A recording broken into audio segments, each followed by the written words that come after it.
Hey everyone, this is Dr. Drizzle, and welcome to the National Parks Adventure Crossing America.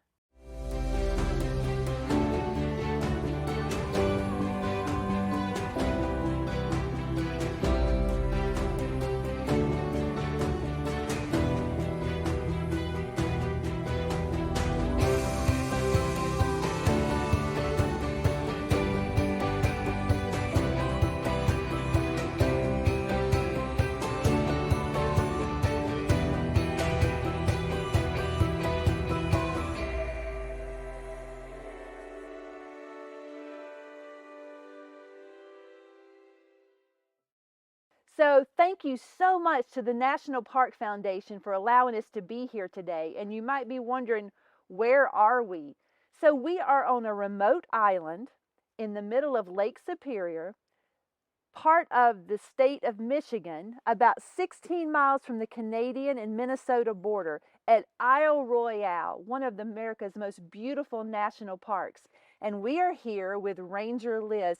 Ranger Liz, you get to come to work here every single day. It's a treat, it's a pleasure every day to work in this kind of setting. Isle Royale's an island, so it's a fantastic spot. It is, and let's make sure they understand that this is an island and there are only a few ways you can get here. Now, we actually came over on a seaplane. They didn't let me pilot it, but I'm sure I could. Oh, wait a minute now. I could have done that. But we could have also come over on a ferry. Are there any other ways to get here? Unless you're coming in your own boat, it's a seaplane or ferry, it'd be too long to swim, so then it'd be pretty cold. So yeah, those are the two ways to get here. Well, Ranger Liz, tell us how you got here many years ago. I got here many years ago, and I was a historian at the time. I had just graduated from college and I was looking for a job. And I saw an advertisement for interns at Isle Royale working with the park historian. And I thought, parks have historians? That's incredible. I'm going to apply for that. And I'm lucky I got the job. I got hired at another park and I came back and I've been at Isle Royale ever since. The national parks became my career. I love it. Oh, I love that. Now tell us a little bit about what an historian does. Historians in the national parks do all kinds of things. Every park has a story. Every park has a history. And so the historians in parks and the archaeologists and the anthropologists, they work to find out that story and then to tell that story to the visitors. So kids that are watching this that are interested in history, they don't need to worry that they might not find a job with the parks. It's not just science. It's not just science. Science is one huge part of parks, and so is rangering, but the Park Service hires engineers, we hire accountants, we hire historians, so it's really a wide open opportunity for anybody who's interested in the National Park Service. Well, let's just clear something up because I'm pretty sure I'm saying this place wrong. So I wanted to make it more fancy with Royale, but how do we pronounce this? Well, I love Royale, and if we were honoring the way the French would say it, it would be Isle Royale. But it's definitely been Americanized, and it's always referred to by the National Park Service as Isle Royale. Well, we are glad to be here at Isle Royale. Yeah. But Isle Royale does have another name. Oh. Yeah, the Grand Portage Band of Lake Superior Chippewa and other native tribes called Isle Royale Minong, which means the good place. And I think you might agree, it is a good place. I think they named it. They nailed that one, right? Yep. Well, tell us about this place. What makes it special? Isle Royale, as I mentioned, Isle Royale's an island. So everything that happens here is dictated by Lake Superior. It influences the weather, it influences what plants grow here, it influences what fish are here, it influences the bird life and the mammal life. Just for an example, at Isle Royale, because we're an island, and as you mentioned, it's hard for people to get out here, it's hard for animals to get out here too. So at Isle Royale, there are very few mammals, only 18 species, whereas on the mainland in Minnesota, for example, or in Michigan, there's over 40 species of mammals. So it's not easy for anybody to get to Isle Royale. Well, what would we find here? So on Isle Royale, you might find, if you're lucky, you might see some of our big animals, the moose. For example, Open. moose are all different places on the island, and sometimes they come around when you least expect it. You might just be getting up in the morning and you hear some chomping. Happened to me just the other morning in my residence. I looked out, there's a moose having breakfast right outside my window. And then also the other species that a lot of people maybe have heard of at Isle Royale is the wolf population. So we do have this long-running predator-prey relationship between wolves and moose. But that's not all that's here. We have red squirrels. The red squirrels out here, if you spend half an hour, you'll understand the red squirrels are really, really loud. And they talk all the time. So we have red squirrels. We also have some creatures that live in the water. Beavers. There's a lot of beavers around. I love watching the beavers swim around and wondering where they're going to build another lodge or another dam. They do make it challenging for us. Every spring we come back, we're not really sure what's going to be flooded. They're very active. And then we also have otters, and everybody likes to watch otters. They're so fun. We also have some flying things, and we're not going to talk about the little bugs that are flying up my nose right Yep, now. yep. But what about the birds? What kind of birds will we find here? So there is a lot of waterfowl here. You might see loons. In fact, we have one of the largest nesting populations of loons right on Lake Superior. So a lot of times this time of year, you'll see loons, you'll see young loons that have grown up, mergansers, various different kinds of ducks. And then we also have birds of prey. We have eagles nesting on the island and osprey. Most visitors will see an eagle. I see an eagle almost every day. So we do have a lot of raptors and then the general waterfowl. We do have a lot of warblers that pass through Isle Royale as well. So a lot of songbirds. In fact, every spring we do a songbird survey to determine what songbirds are here. Do you have any monarchs here? We do have monarchs. I haven't seen as many in past years. I know that's been a problem, but yes, I did see some monarchs this year. A lot of swallowtail butterflies as well, and a lot of moths. Wonder if we're walking and we're not stepping in the right place. Are we going to find any creatures on the ground here? You will find some creatures on the ground, not as many as other places. For example, we only have 2 kinds of snakes. For some people, that's a great thing. They're not really excited about snakes. I love snakes, so I'm kind of disappointed there's only 2. We have garter snakes and we have red-bellied snakes, and that's it. We also have a lot of toads. We have really, really big toads. Toads at Isle Royale don't really have any predators, and so they just grow and grow and grow. We have some of the biggest toads in the Great Lakes area here at Isle Royale, actually. So a lot of animals Yep, here. yep. Well, tell us about your plant life. So for plants, we have a couple different kinds of forests, and that dictates what's growing there. So we have a boreal forest. In the boreal forest, you'll see trees that grow in a northern climate. So spruce and fir. We have some beautiful little flowers that grow mostly only in boreal forests. A number of orchids, lady slippers, for example, are beautiful, and that's really something that only grows in a northern climate. On the northeast end of the island, we see that boreal forest. But on the west and southwest end of the island, there's a little more landmass. It's a little bit warmer. We do have more of a northern hardwoods forest there, so we're seeing more maples, oaks, and trees like that, and some other flowers.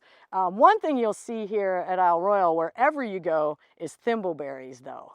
Thimbleberries are delicious. I don't know if you've ever had thimbleberries. They are blooming and they're just delicious. They're kind of like a raspberry, a tart raspberry. They grow across the island. Moose don't eat thimbleberries, so they're growing everywhere. So I saw a sign near the visitor center that had edible berries. Mm-hmm. So I also read that you need to know what they are, though, Yep. before you eat them, because some berries could be poisonous, right? Yeah, some berries could make you very sick. So we always encourage people to know what you're going to eat before you eat it, but there are many wonderful berries here to eat, like blueberries, for example. There's blueberries all over. And they're That sounds delicious. like a great parfay in the making. Yes, definitely Maybe for is. lunch, honey, we can do that. Tell us a little bit about how this place became a national park. Isle Royale is really kind of an old park in terms of how parks go. Isle Royale was first authorized in 1931, so it's a while ago.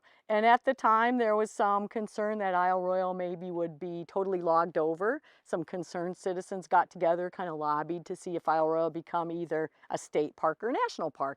And their efforts worked. So in 1931, Isle Royale was authorized to become a park, and then it was established in 1940. So we've been a park since 1940, and that's really a long time for, in terms of some parks. Has anyone lived here full time? Some people did. Nobody lives here year-round now, but in the past people did. So there were people who lived out here and they caught fish. They were commercial fishermen, because in Lake Superior, we didn't even talk about the fish, but Lake Superior has wonderful populations of lake trout. And there were enough at the time that the fishermen could catch lake trout as they were like fish farmers almost. They were catching lake trout. And so some of those fishermen did stay out here all winter long. There's a great story about a little boy who grew up at Hay Bay, and he never set foot on the mainland until he was 7 years old. And when he did get to the mainland, could you imagine what it would be like? He didn't know what it's like riding in a car. Everything was different for him. Wow. You mentioned that the Native American or the indigenous people called this They call this place Manong. Manong. Were there indigenous people that lived here? There were.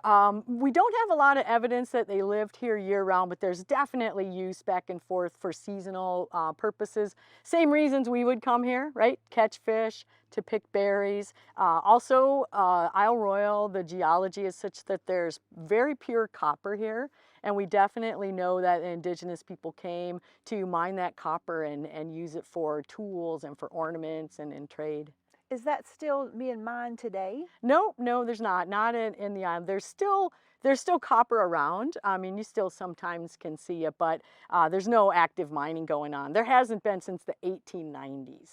We saw a trail that's talked about, was it the Shackleford mine or The Smithwick mine? Smithwick mine, and that was actually a working mine? There was a working mine where in Rock Harbor, there was a working mine in the 1840s, and that was pretty limited technology. You're basically, smashing stuff with a hammer and picking up the copper. So yeah, there were kind of three copper mining phases in the 1840s, the 1870s, and then a little bit in the 1890s. There hasn't been any mining since then. That was long before the park became a park. So this place has a rich history. It has great flora and fauna. It has great places for people to come and recreate and to fish, which I love to do, and just be in nature. We know that John Muir says that there's just times when we just need to be quiet and listen to nature around us. But I bet you also face some challenges here as a national park. Can you talk a little bit about maybe what we're standing on and maybe a challenge you have with this? Every park has challenges, right? All over. And a lot of the challenges that we've been seeing in the last few years are related to changes in the climate. So Lake Superior level sometimes goes up, sometimes drops down. That's been happening more frequently. And also we're having much more severe storms than we've seen in past years. And one of the issues that we have, as you know, Isle Royale is a water-based park, so boat use for us is really important. And a number of our visitors they're either coming on a ferry or they're coming in their own personal boat. So we have a lot of docks. And in the wintertime, the docks really take a lot of beating from the high water levels or low water levels, and then huge sheets of ice in the wintertime get smashed up against the docks. And it's an ongoing problem for us. We have a number of docks right now that we can't even use because over the winters, they've been broken down so much that we can't even use the docks anymore. It's really an ongoing problem for us. And the challenge would be to think of potentially a new way to make docks. Well, I know some people that may have some ideas. And let's remind our kids that we're only April to October here. So you're not out here in December chipping away the ice and protecting this. We come back in April and we see what happened. Well, you heard it, kids. Isle Royale needs your help, especially Ranger Liz, because she would like to be able to solve this problem for the National Park Service with your help. So thinking about goal number 13, which is climate change, and also goal number 9, which is industry, infrastructure, and innovation, how could you take these docks, knowing that they need to be able to be sturdy enough for a boat to dock, for multiple people to be able to walk on. How could you refigure this, reimagine what these docks look like? Could you build them out of different types of materials? Could you work where the docks were retractable or foldable so that when they leave in October, they could just fold those away so that the ice and the snow wouldn't bang against them so much? You see, we know that you solve problems better than we as adults because sometimes we get stuck in our ways and we think that could never work, but you guys know better. So thinking about the engineering design process, I want you to research Isle Royale. I want you to look at the docks. I want you to look at the pictures that we're providing in the accompanying lesson plans. And I want you to see how can you build a prototype of a new type of dock, and we're going to give it to Ranger Liz and all of Ranger Liz's people and see if it might be workable out here. Wouldn't it be cool That would if be kids cool. around the country solved this problem? Because I bet you have another problem they could work on next time, right? We definitely do. Yeah, there's many, many things that we could have them work on in the future. Every park's facing different issues, and as time goes on, there's different ones that come up. So yeah, we're ready to try something new for sure. So we'll try this one first. So what we want you to do is to build that prototype. Make sure you have some really good blueprints. Ask your teacher for some graph paper. Really understand the idea of hydraulics. Talk about simple machines. How could you retract or fold something up? Test materials. See if you can go to a local hardware store or a lumber store and ask, can you have some old scraps? And then test them out, freeze them, throw ice on them, leave them in water over a long period of time. See what materials actually hold up better. Build that prototype, and then you're going to share that on social media. Make sure you tag me at Dacia92, but also make sure that you tag Isle Royale National Park because they want to hear your ideas too. As you know, we stay very busy, so once we get this idea to them, we're going to let them run with it.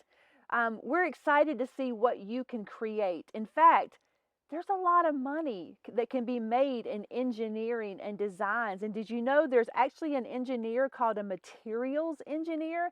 And all they do is they test different materials that can be used for building bridges or building elevators or building skyscrapers or building, you got it, docks. I'm excited because we know the national parks wants everyone to feel that they are stewards of this place. It belongs to all of us. It's the best idea that we've ever had, right? The national parks are one of the best ideas, and we need you to solve those problems.